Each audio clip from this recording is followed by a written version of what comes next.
The room looks cool. Oh yes. Oh yes. We're super excited about this. We got Mr. Eric Trump coming. Dying to see him for how long? We saw Trump last time, so this is gonna be better. Yes. Yes. Yes. Yes. Woo! How's it going, fam? Should be fun. Should be fun. Good.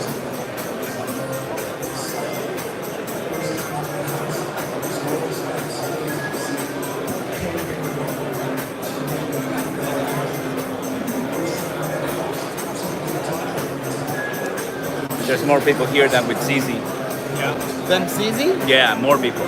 Way more people than with CZ. Bro, there it is. Ladies and gentlemen, here we are. The stage is set and we are ready for this. This is going to be one of these special moments that you only get at Token 2049 events. I'm very excited. We're building this as a fireside chat today, but this is going to be a bonfire of excitement up here on the OKX stage. Yeah. We have three extraordinary personalities that are going to be getting into it. First up, the moderator for this session is he's always a big star, Justin Sun, the founder of Tron. I do not need to explain him to this audience. The founder of Tron USDD. Fun fact, he was a diplomat. He was the permanent representative ambassador to the World Trade Organization for the island nation of Grenada. Go figure, and made huge headlines in November last year when he paid $6.2 million for a piece of art, comedian, and proceeded to eat it. He is going to be our moderator today. Zach Witkoff is going to be with us. Anybody from the United States of America knows the name Witkoff is associated with top of the line real estate development. He's been a vital part of that mission, developing hotels and residential real estate projects. But he comes to us today in a fairly new role as the founder of the World Liberty Financial Company. And this is the vehicle through which the Trump organization has made their commitment to crypto clear by joining our party. And finally, the executive vice president of the Trump organization joins us today, known for his bold views, which include some he dropped like a multi-ton neutron bomb on Dan Murphy on CNBC yesterday. If you haven't seen the interview, go. You have to hear this. He is joining us today. So please, let's have a monster Token 2049 welcome coming on stage. We have Justin Sun, Zach Witkoff, and Eric Frederick Trump!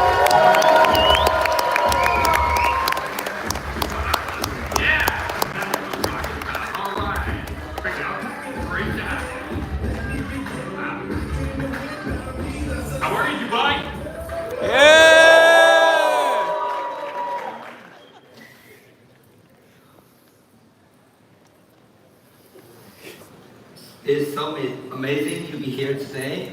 Zach, I met you a couple times before in Dubai, and this has been few months, and we have seen so impressive progress with World Liberty Financial, and with like all the project we're doing here. Congratulations, actually, and I just want to say we have went through the amazing journey, and what's the next? Yeah, first of all, I just got to thank you for the support, Justin. You know, Tron is just an incredible technology, and we're lucky to be partners with you and, you know, a bunch of other cool projects like yourself, but you've been a leading force in our space, and we thank you for that. Totally. And we have paid all the attention recently to World Liberty Financial. The project really got lots of updates, and recently just like hitting $2 billion market cap, which is amazing, you know. And we just want to know a little bit more about the project and how it's gonna go. I think in the future, in your mind. Yeah, I mean, listen, World Liberty was really started when we started to look at the gaps that existed in the traditional financial system. There's really too many to obviously name on stage today, but I'll highlight a couple. The first is a lack of transparency. I think a lot of these big banks, they're very opaque. No one knows what's going on inside of them. They only work for a few people at the top. And frankly, they're ripping off their customers. The second is accessibility. We have 1.4 billion unbanked citizens in this world, which is a pretty stunning number, right? 1.4 billion people without the access to financial tools. And then the third was really an inefficiency in cross-border payments. Myself, as well as my co-founders who are here today, Chase Hero and Zach Folkman, we've been traveling the world and meeting with governments, some of whom are paying up to 9% to get their hands on USD. And that's just unacceptable to us. As for the 2 billion, we are excited to announce today that USD1 has been selected as the official stablecoin to close MGX's $2 billion investment in Binance. Wow. We thank MGX and Binance for their trust in us, and I think it's only the beginning. Yes, totally. Eric, you have once said like the modern financial system isn't modern at all, right? We have seen like long time like this kind of the cancel culture in the traditional financial system. Can you tell us about your experience and your angle on this topic and how we can better like shape the financial system? So my entire life was in the modern financial system, and it, as Zach just said, it works really well for maybe the top 1% or the top 0.1%, but it doesn't work for the rest of the world. And it's a system that until politics, until my family got into politics, I didn't realize how fragile it was. And the second you start saying something that goes against the system, they'll cancel you, they'll ostracize you, they'll come after you. And it's really amazing. That's actually what caused me to find cryptocurrency, right? I'm a hard asset guy. I've built buildings all over the world. It's what I've done my entire life. And they came after us like animals because of politics. Coincidentally, they were actually going after the crypto community. The exact same people that were coming after us were going after the crypto community. And so, sometimes they say the enemy of your enemy is your friend. And that's exactly what happened. All of a sudden, two people, came together. That's, kind of the real estate world, people who believed in great assets. And obviously the crypto community, also another great group of people who believed in hard assets. And these assets have become the greatest complement to one another, right? Real estate's illiquid, it's hard to move, it's really only accessible, at least on a large scale to kind of very few. It's very static in terms of location, and all of a sudden you go to cryptocurrencies, which is immediately liquid, easy to move, accessible to anyone, and you actually realize that cryptocurrencies become the greatest hedge in the world to kind of hard assets. But what it made me also realize is how absolutely antiquated and broken the modern financial system is. I mean, why is it that it takes, Chase Manhattan, why is it that it takes them 90 days to issue somebody a loan? Somebody wants to go get financing, they want to go buy a home.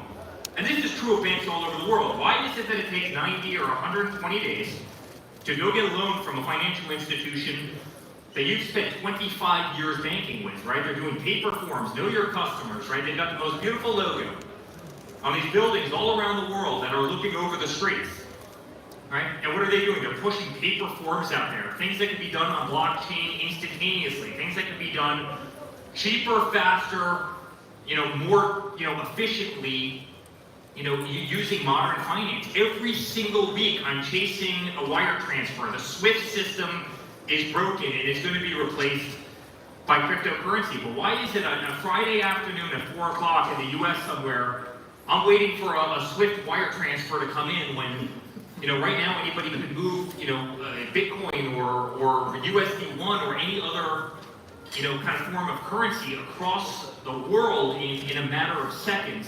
Again, cheaper, faster, and more transparently. Guys, our system is broken. Modern finance is absolutely broken. And so when the banks came after our family, I'll never forget it. We became the most canceled people in the world, all because, we're associated with politics in the United States. And honestly, I really do believe that cryptocurrency, and certainly our venture into cryptocurrency, is going to make the big banks regret that. And I believe that the crypto world is going to take over those big banks. I think it's going to leave them in the dust. And I think it's going to change our modern financial system.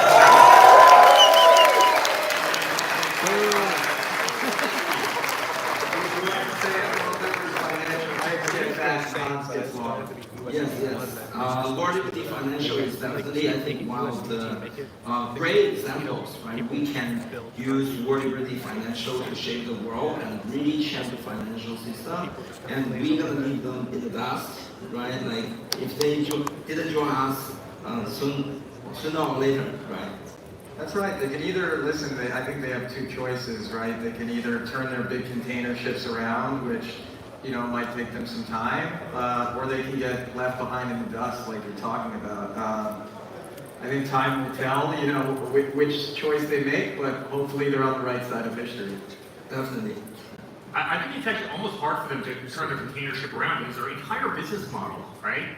They're so antiquated and they're so big to Zach's point, but their entire business model is to run arbitrage on fees that become redundant in kind of a crypto environment. I mean, trying to send money from New York City to Abu Dhabi, right? If you're a U.S. citizen, what bank branch do you find in Abu Dhabi that you can send the money? And then, what's the currency conversion rate between the U.S. dollar, in here? And do you trust the person on the other side? And can you communicate with that person efficiently? And how slow is the SWIFT transfer system going to be? And how many fees are going to be taken by the issuing bank and by the receiving bank and by the currency conversion and whoever processes the technology? And what crypto does, it actually makes that whole process kind of redundant, right? And that's why I kind of really believe that if the banks don't embrace this, if they don't buy into it, if they don't embrace crypto right now, they're just going to be extinct because you're actually eliminating their function. It's almost like old school film in a camera. I mean, in a digital age, you just no longer need it, so it stops being used. And I think that's what's going to happen to a lot of big financial institutions. They're literally just going to stop being used because the system that they're implementing is slower, more costly, and obviously not innovative. Frankly, it hasn't changed since, the 1970s? Yes. Small updates, but I mean, crypto, in terms of the technology, is advancing 100 times as fast as these big banks. They can't keep up with the people in this room. And so there's nothing that would actually bring me more joy to see some of those banks that came after us so viciously and came after so many other people, many of the people in this room so viciously, kind of fall to the very people that they came after.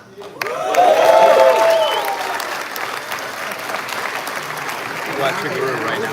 What topic I think in the crypto world, we really have is transparency, right? Like whatever it happens on the blockchain, like instantly. I recently see the confidence rate for the institution come to really low. Like in United States, you see bank just go bankrupt overnight. Like nobody knows what's going on in bank. In Hong Kong, you see the trust just move $5 million around, and the customer don't know even what happened. But on blockchain, it will never have this kind of the thing happen again because all the things everything will be transparent on the blockchain. Yeah, and I think that's a great point, Justin. Not only do we want to create a product in our stablecoin USD1 that can be sent across borders in a very seamless way, but transparency and frankly consumer safety is paramount, right? I don't think that our industry can afford many more of these scams that you're referring to. So I think you'll see that USD1 will become the most transparent, the most regulated stablecoin in the world. I think that you guys will be quite pleased with our monthly attestation reports, our monthly audits, etc. And I think that's actually something that should be required, right? Exactly.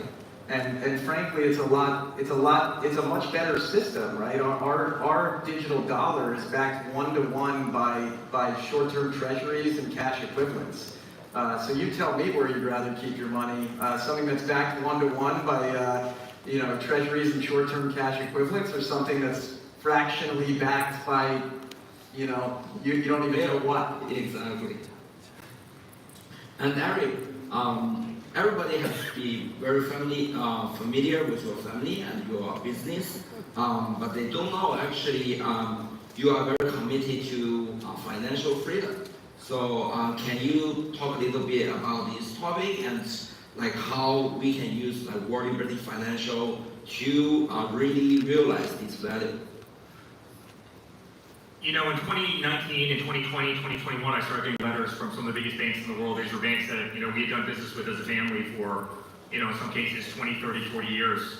You know, your accounts have been canceled, right? This is the United States of America. This is, you know, the superpower of the world and, you know, the most advanced economy of the world. And I'm sitting there saying, you know, this isn't even possible, right? It was kind of that woke cancel culture movement that spread across, you know, so much of the world. Other than, frankly, the Middle East, they've done a great job keeping that nonsense out of here. I really applaud you. The Middle East and really the UAE has done an unbelievable job keeping that out there. But you know, you realize how susceptible people are really to kind of, you know, one person sitting in these golden towers overlooking these big cities. You know, if they don't like you, they can destroy your life, they can destroy your business, they can destroy your livelihood. They certainly tried to do that with the Trump organization. The good news about us is we had enough zeros behind kind of on our balance sheet, you know, and we had a loud enough voice that they couldn't kind of get away with it. But then you start going around to industrial countries all over the world, developing countries all over the world, and you realize that so many people on this earth have zero financial freedom, right? They don't have the balance sheet, they don't have the zeros, they don't have any leverage whatsoever. You know, if I'm trying to get a loan for a building, I can go out and I can call the CEO of one of these banks and say, listen, you're gonna drop the interest rate by 150, you know, basis points. We're a big account, we'll give you deposits, we'll do this, right? We can negotiate great terms. You know, trying to be an individual in Zimbabwe where you have 1,000% inflation, you know, every single year, trying to negotiate terms with a lender, right? They can't participate in the modern financial system. It's not even accessible to them. They take so many of those countries that don't have technology, that don't have the benefit of these big, beautiful screens and laptops and everything else. Their only connectivity to the world really to the digital world becomes the one item that virtually everybody has gotten in their pocket now, whether they buy it outright or they finance it through these elaborate programs, but that's ultimately your cell phone. And so you can find your phone, technology that you have in your pocket, with giving people an even playing field around the world to be able to buy, to be able to invest, to be able to put their money into USD1 backed by one-to-one US treasuries, you know, versus trying to put their money into some currency in Zimbabwe or some currency in, you know, some nation that's either plagued by wars or, you know, or famine or corruption or, you know, you name it, right? That gives people financial freedom, the likes of what they've never seen before. I don't think you've had this kind of competitive advantage for everybody in the world, really maybe since the advent of the internet, which for the first time kind of made knowledge as attainable to somebody who's poor or as to somebody who's uber wealthy, right? Before they had to rely on libraries going into that, which people didn't otherwise have. All of a sudden the internet kind of brought an even playing field to the entire globe. What crypto really does is bring an even playing field to the globe. If you don't have access to Jamie Dimon, if you don't have access to the biggest financial institutions, you know, congratulations, you have your phone. And you can invest in Justin. And that might be investing in Justin for $10 or $100 or $1,000 or $1 million or $100 million. You can buy USD1, and so you're no longer at the mercy of a government that you might not trust or a currency you might not trust. And that's a beautiful thing for humanity, and that's why we're so incredibly proud of USD1 and what we're doing. And let me just say one other thing. You know, the U.S. currency, like it or not, because there's so many international people in this room, it is really revered. It's what people want all around the world. You go to South America, guess what they want? Guess what they traded? They traded the U.S. dollar. If you go to so many places in Asia, guess what they want? They want the U.S. dollar. In fact, you have so many countries around the world that will do anything possible to make sure that people can't abandon their own country's currencies because they know that kind of the plight will be to the U.S. dollar because it's safer, it's more stable, it's more accessible, it's more tradable. And so to take that format and digitize it and really bring it around the world and make it incredibly safe, I mean, the explosive growth that we're seeing at WLF is exactly that model. But again, it gives so many people financial freedom that they could have never comprehended before. And that's why this project has legs. That's why everybody's talking about world liberty. That's why everybody's talking about USD1. Yes, totally. I think it really echoes like our value when we when I first created Tron, create the crypto ecosystem. We are here for the financial freedom. It's not here for the money, right? Because for most of the big banks, they decided to not onboard those customers because they feel like there's no profit to be made on those customers. They are not like thinking, we need to bring like 7 billion people on earth into the crypto ecosystem, into the financial freedom. And for myself, I'm really honored we can collaborate with USD1 launching this stable coin to further make this available to 7 billion people on earth. Yeah, and I guess you just let it slip, but it's a good time for another announcement that we will be natively integrating USD1 on Tron. We're very excited about that. We should be minting, in the hundreds of millions of dollars to start, and I expect it to reach many billions of market cap very shortly. But we're just incredibly grateful for your support. I touched on it earlier, but it's 1.4 billion unbanked citizens globally. And that's just what they report on, right? I'm sure there's many others in that category that are what we call underbanked. And our goal at World Liberty is really to democratize access to the financial system and really bridge DeFi with traditional finance. I think we'll wake up in a world in 4 or 5 years where the two things will kind of just merge, right? I think that you'll see DeFi and traditional finance just sort of come together in a way that they can't ever really be untwined again. Exactly, and also for this question for Zach, I think the United States under the new administration has doing everything they can to make crypto be very competitive and a great environment for the crypto industry. What do you think they should do more? And of course, with the help of World Liberty Financial to really shape the future for the United States here. Yeah, Eric touched on it earlier. I think we really need to take a page out of His Highness's and the Emirates book. They are just an amazing example of how you can lead with innovation while also maintaining your family values, your cultural values. It's really just, everyone here knows, you guys have been here all week. This is just one incredible country.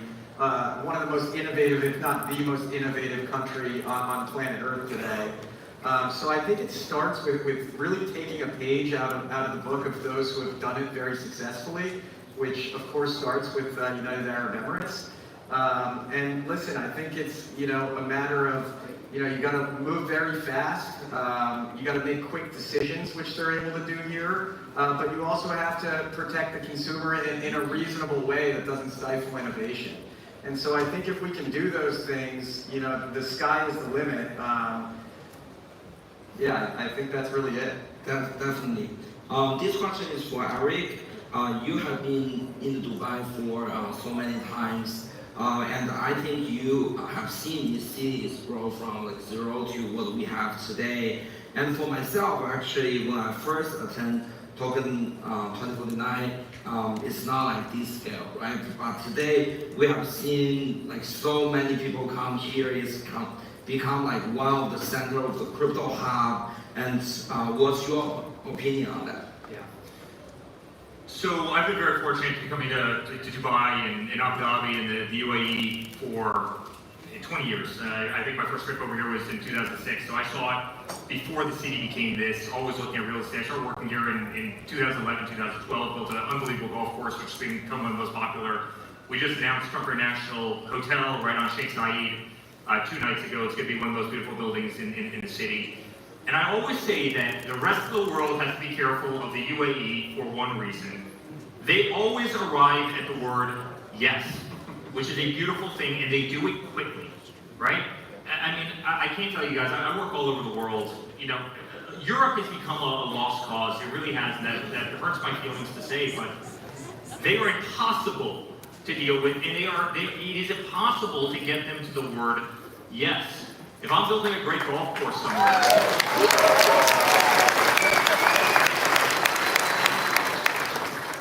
we love Ireland. I'm building a great golf course in Ireland. I want one green. And there was a microscopic snail, I kid you not, they put us through hell for 7 years, you know, hundreds of thousands, if not millions of dollars. I want to move one green over. At the end of the day, Ireland said yes, and you know who came in and said no? Brussels, because, guys, the bureaucracy kills countries. And there is no bureaucracy here. If they love an idea, if it's a good idea, if it's a smart idea, they say yes. We got permits for a building that's 1,150 feet tall, with the highest swimming pool anywhere in the world. That's going to be in the Guinness Book of World Records. We got permits for that building in 1 month because they love the concept, they love the idea, and they were willing to say yes. And listen, America is 1,000 times better than Europe, but just the entire Western world. And by the way, my mom's European. It hurts my feelings to say that, right? Like I don't want a dog on it, but literally they're impossible. And you know, one of the things over here, the country also looks foreign, right? It's, you know, so oftentimes I'll travel around the world, and you know, 1159 BC, you know, this happened on this very site. It's like, you know, you come over to the UAE, you come over to Abu Dhabi, and the leaders are saying, you know, this is what I want to be in 30 years, not what we were 2,000 years ago. And I think that's really beautiful. And I think it fits in so well with this crypto conversation because all of us are looking ahead. Guys, the rest of the world, they don't know what's coming. They still don't get it. I have a friend who runs a big bank in Connecticut, and like a year ago, he looks at me, he goes, cryptocurrency, that's funny money. It's all funny money. You know, Bitcoin's funny money. Stable coins is funny money. And then a couple weeks ago, he came up to me. There's one of my best friends, Jeff, he came up to me. He goes, hey, you know, how do I invest in cryptocurrency? I really want to get involved in World Liberty Financial. I really want to get involved with Bitcoin. I really want to get involved in the crypto world. And, you know, he was telling me a year ago to invest in treasuries and fixed income. And, you know, and by the way, these are brilliant people. These are people that we are in the dial-up phase of the crypto revolution right now, guys. And the people who are going to make it big are the people who are seeing it today, not the people who see it in 5 years when, you know, half the explosive growth has happened, right? Abu Dhabi, Dubai, they're seeing it today. They're seeing what the future is. The United States, because we finally have a good leader, which we didn't have over the last 4 years, but the United States is seeing that the financial world has to progress. I mean, guys, it's a joke. Why do banks run 9 to 5 Monday through Friday with an hour and a half lunch break? Right? I mean, it doesn't make sense. Why is every single big banking building filled with thousands of people who are literally taking out trash, filling refrigerators with bottles of water? Like, why are those people necessary, in a modern world which can work 24 hours a day, 7 days a week, and do so faster and cheaper for the end consumer, right? And that's what we're realizing in the United States. That's what's being pushed in the United States. That's what's being pushed in the UAE by people who can see that the old financial system is broken and it has to be fixed. Go try and fix this problem in France. God bless, everybody loves it, right? But go try and fix this in societies which always have the aversion to the word, no. They don't want to get to the yes, and if they get to the yes, it takes way too long. And I'm telling you, the countries that can move quickly, the countries that are nimble, and the countries that have some foresight are going to win this race. And the Gulf is one of those areas in the world, specifically right here. And America is the other part of the world, and together I really believe we're going to win the crypto revolution.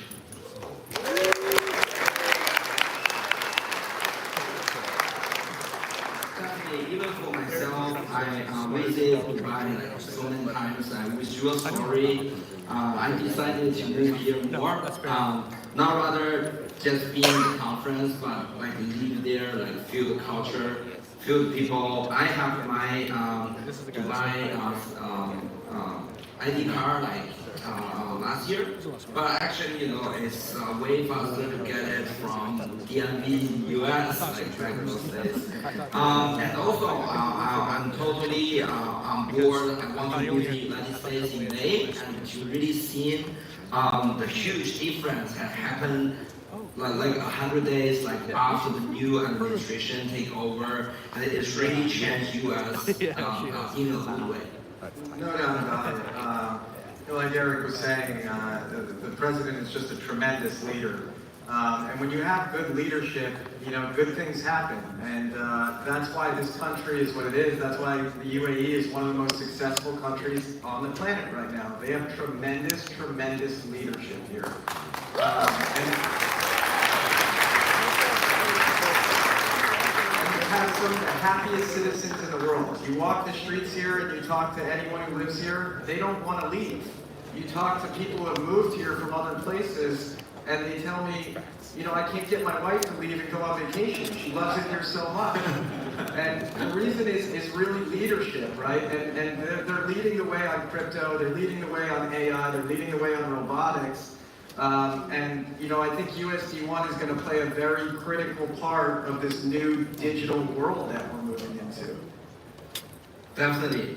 So to wrap this up, like this for Zach first and then Eric, what do you have other ideas you want to share with the audience, and for cryptocurrency and for the financial freedom? Yeah, I mean, listen, I think we have a lot on the way at World Liberty, so stay tuned. We're working on, you know, a lot of different DeFi integrations right now. We do aim to be the, you know, the preferred stablecoin in the DeFi and the CeFi ecosystem. But we're also working really hard, myself, my co-founders, Zach and Chase, that I mentioned before, you know, Eric and his brother. We're working really hard on, you know, getting integrations into traditional retail point of sale systems. I don't think our mission is really going to be complete until you can walk into, you know, the Four Seasons in Abu Dhabi and swipe your debit card using USD1. Or go to your local deli in New York to buy an egg sandwich using your debit card that has USD1 on it. So that's really our goal. I don't think we're too far away. And again, thanks for all the support, Justin. You've been instrumental in our success. So thank you. Great honor, great honor. So Zach almost got punched there because you're not going to be walking into the Four Seasons using USD1. You're going to be walking into Trump International Hotel and Tower. I said Abu Dhabi, not Dubai. I said Abu Dhabi, not What the hell? Come on. By the way, Dubai, Trump Tower. you know, we've got the greatest team in the world. You know, this guy has become one of our closest friends. And Zach, Chase, come up here, guys. And Scott, you guys have to come up here. Scott, you know, these guys work so hard every single day, and they're some of the smartest people in the business. And guys, we are so passionate about this mission. I can't even tell you. You can probably hear it in my heart and soul. A lot of it came out of life experiences, right, where this kind of fixes a problem. A lot of it comes out of practicality. A lot of it comes out of just seeing a system that's broken that can be done so much better. And we're going to transform the financial world. You know, we have a team, this team, and a lot of other people who work 24/7. To really modernize this world. And the entire industry has to just embrace two things. I mean, the industry has to self-police itself because this industry cannot afford to have scumbags and scam projects, and it just can't happen. You know, and this industry has to do one other thing. It has to embrace hospitality, right? Kind of what I do on the real estate side every single day, which is it has to make the user experience friendly. The first time that these guys brought me through DeFi, it was an absolute disaster, right? You're trying to, like, you know, link, you know, you're trying to link your wallets to Aave and MetaMask and this and that. You're trying to fund it with gas fees and all this nonsense, right? You're trying to loop and swap, and it's not intuitive at all, right? And it wasn't intuitive to a lot of people, and so I think so much of the growth, you know, of what our kind of culture is, what our industry is going to be, is how much hospitality, how user-friendly we can make this world. And the faster we get to that point, the faster we have mass adoption, and the faster we beat the big banking industries who hate all of us, hated all of us, and probably continue to hate all of us. So on behalf of myself, the family, the entire team, thank you to Dubai, thank you to Abu Dhabi, thank you to UAE, thank you to all of you, and thank you for believing in World Liberty Financial. We love you all. Thank you, guys. Love you guys.